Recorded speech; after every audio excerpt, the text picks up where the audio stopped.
கர்த்தருமாக தேவதாசனம் மத்தேயு 24ஆம் அதிகாரம் 27ஆம் வசனம். மின்னல் கிழக்கிலிருந்து தோன்றி மேற்கு வரைக்கும் பிரகாசிக்கு போல மனுஷகுமாரனுடைய வருகையும் இருக்கும். கர்த்தருமானதாக இந்த வசனம் இயேசு கிறிஸ்து பூமியில் வாழ்ந்த நாட்களில் அவருடைய வருகை, அடுத்த 2வது வருகை எப்படி இருக்கும் அப்படின்னு சொல்லுவார். மின்னல், ஒரு மின்னலானது கிழக்கிலிருந்து மேற்கு வர, கிழக்கிலிருந்து தோன்றி மேற்கு வர எவ்வளோ ஸ்பீடாக போகுது, ஒரு மின்னல் அடிச்சுட்டு போகுதுல்ல, அதே மாதிரி மனுஷகுமாரனுடைய வருகையும் இருக்குன்னு வேதம் சொல்லுது. ஏன்னா இப்போ ஒரு அடையாளம் இருக்குது.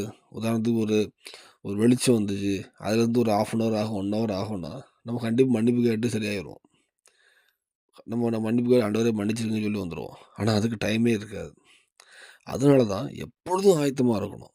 அந்த மின்னல் கிழக்குலேருந்து தோண்டி மேற்கு வர எவ்வளோ நேரம் ஆகும், இது மாதிரி கர்த்தர் வருகை இருக்குமா, நம்ம அதுக்கு அந்த இடத்துல நம்ம ப்ரேயரும் பண்ண முடியாது, எதுவுமே பண்ண முடியாது. மன்னிப்பு சொல்லாமல் மன்னிப்பு கேட்டலாம்னு நினச்சிருப்பாங்க, எதுவுமே பண்ண முடியாது. அதனால தான் எப்போவுமே நம்ம ஆயத்தமாக இருக்கணும். எப்போ இரவோ பகலோ எப்போ கர்த்தர் வருகை வந்தாலும் பரலோக ராஜ்யத்துக்கு அவரோடு போகிறதுக்கு ஆயத்தமாக இருக்கணும்.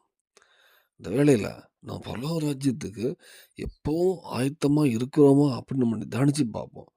இல்லை, எனக்கு கர்த்தருடைய சமூகத்தை தள்ளியிருக்கேன், நான் இன்னைக்கு ஒரு விஷயம் கர்த்தர் மன்னிப்பு கேட்டு அவருடைய ஆவியை போயிட்டு பரிசுத்தாவியை போயிட்டு எப்பொழுதும் ஆயத்தமாக இருப்போம்.